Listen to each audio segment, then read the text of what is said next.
Salut, c'est Trado, je suis content de vous retrouver pour la mise à jour des zones d'accumulation rationnelle pour l'or et pour l'argent. On commence comme d'habitude par les actualités que j'ai trouvées intéressantes. Cette semaine, voilà ce que nous avons. Tout d'abord, un très bel article de fond. Un très bel article de fond qui est repris par Nicolas Perrin pour le compte de l'or et l'argent. Cela reprend les propos de In Gold We Trust, la Bible des détenteurs et des investisseurs en or, concernant l'inflation. Pourquoi est-ce qu'elle est vouée à rester élevée?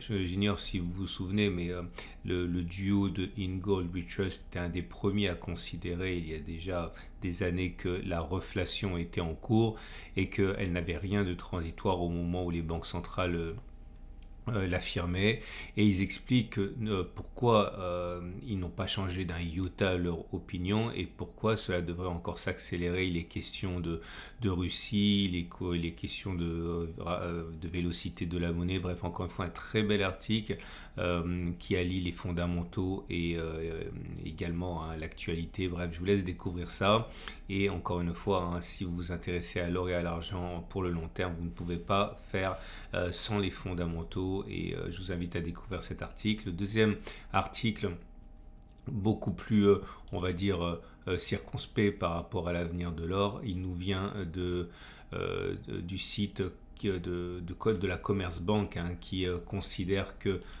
normalement l'or devrait stagner entre 1800, enfin en dessous de 1800 $ en 2022, et 2023 il le voit à 1900 $. Donc si on prend le graphe de l'or, ça veut dire que les objectifs sont assez modestes pour les 2 prochaines années.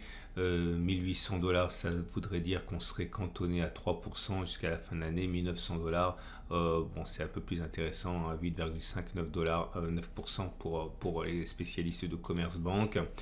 Troisième article que j'ai trouvé, j'ai oublié de vous le montrer, c'est ici, donc vous pouvez retrouver le lien sur mon site également.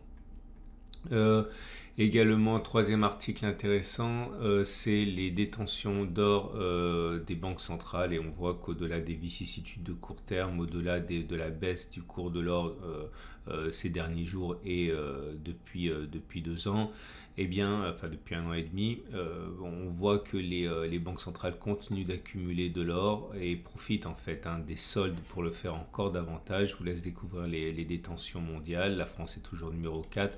Bon, encore une fois, on aura de cesse de répéter que les détentions sont officielles pour la Chine, la Russie, etc. Mais pour l'instant, officiellement, la France est toujours 4e en termes de détention d'or. Et le dernier article que j'ai trouvé intéressant, car c'est un arbre qui cache une forêt beaucoup plus dense, c'est l'Indonésie qui tape du poing et qui veut sa bullion bank, c'est-à-dire une banque capable de gérer les transactions, la conservation de l'or, etc. Parce que clairement l'Indonésie, qui est loin d'être un petit pays, on a assez de dépendre de Singapour et également de banques étrangères pour toutes ces transactions et sa détention d'or, et c'est encore une fois un arbre qui cache la forêt. Pourquoi le veulent-ils? On n'en sait rien, mais en tout cas c'est assez intéressant, je trouve. On passe à l'analyse de l'or et de l'argent en euros pour débuter, et voilà où nous en sommes. Je laisse ici les données qui ont été mises à jour ce week-end. Je les remettrai à jour le week-end, enfin samedi. On voit que la tendance de long terme est toujours haussière, la tendance de fond est haussière également. Ce qui se passe, en fait, vous devez tous le comprendre si vous n'avez pas suivi l'affaire, c'est qu'actuellement l'or est dans une situation assez difficile, car on craint que les États-Unis continuent d'augmenter à un rythme effréné ces taux d'intérêt. Clairement, ils craignent que la prochaine hausse de septembre soit encore une hausse de 0,75% des taux d'intérêt, ce qui voudrait dire que le dollar serait renforcé, ce qui voudrait dire que l'euro en pâtirait. Mais l'or en euros n'est pas l'or en dollars, et ce qui fait souffrir l'or en dollars le fait moins pour l'or en euros, tout simplement parce que l'euro baisse par rapport au dollar aussi, donc ça équilibre. Toujours est-il que la tendance de long terme est haussière, je l'ai dit, la tendance de fond est haussière.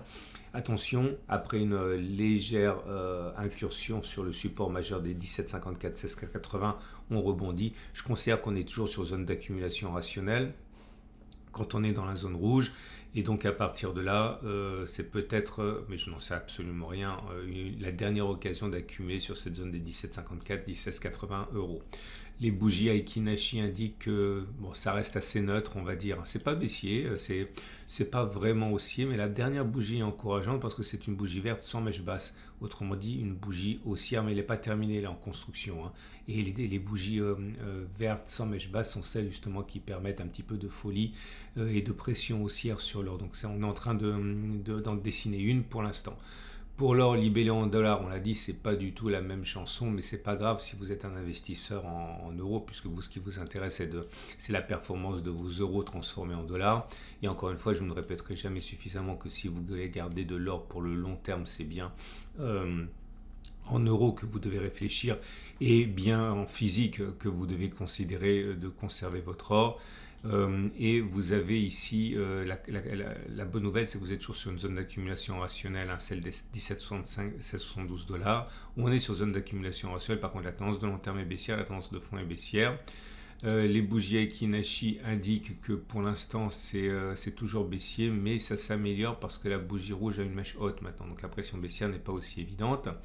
Avant d'étudier l'argent, je vous rappelle que cette chronique vous est apportée par mon partenaire Au Coffre. Si vous voulez passer par mon site, vous paierez une prime réduite. Ok, donc si vous allez sur mon site, là où vous retrouverez également les articles dont j'ai parlé et que vous cliquez, vous pourrez par exemple obtenir la Vera Valor pour 489 $ avec une prime réduite, mais vous pouvez également acheter de l'argent, du platine, du palladium, faire conserver de l'or chez Au Coffre, en Suisse, en Belgique, en France, ou vous faire livrer. Bref, je vous invite à considérer ça. Et on passe à l'argent. L'argent libellé en euros, bon, c'est pas brillant, mais ça s'améliore également. Il y a un petit rebond depuis 2 séances. Malheureusement, hein, l'argent souffre d'une part de la peur des taux d'intérêt, hein, comme pour l'or, mais en plus avec la dimension de crainte de récession qui pénalise hein, son aspect industriel. C'est pour ça que c'est pas aussi vaillant. La tendance de long terme est baissière, la tendance de fond est baissière. On n'a pas réussi, j'espère qu'on va y aller à aller sur le support majeur de 17,968 € pour une autre zone d'accumulation rationnelle. Et pour l'argent libellé en dollars, la bonne nouvelle, c'est qu'on est en zone d'accumulation rationnelle. Le support majeur des 19,718,5, je vous remonte rapidement la naissance hein, de cette zone. Il faut aller sur les données hebdomadaires, toujours la même chose. Hein. Je le répète souvent parce qu'il y a toujours des nouveaux zones de résistance qui a été cassée, qui a changé de polarité et qui devient support. C'est pour ça que l'on rebondit dessus actuellement et on est bien sur zone d'accumulation rationnelle. Avis à nos amis américains ou qui négocient en dollars, qui voudraient en profiter. Les bougies Aiki-Nashi sont toujours baissières, vous pouvez le voir, les bougies sont rouges, sans mèche haute. Autrement dit, il est plausible que l'on n'ait pas continué de baisser plutôt qu'on ait fait les plus bas. Voilà ce qu'on pouvait dire pour cette mise à jour. Je vous rappelle que c'est mis à jour tous les samedis et tous les mercredis. Donc n'oubliez pas de vous abonner pour ne pas louper la prochaine mise à jour des actualités des zones d'accumulation rationnelle. Vous voulez découvrir les articles de manière extensive, vous voulez profiter des tarifs réduits en passant par ma bannière, eh bien vous pouvez aller sur mon site. Je vous souhaite une excellente journée et je vous dis à samedi pour la mise à jour.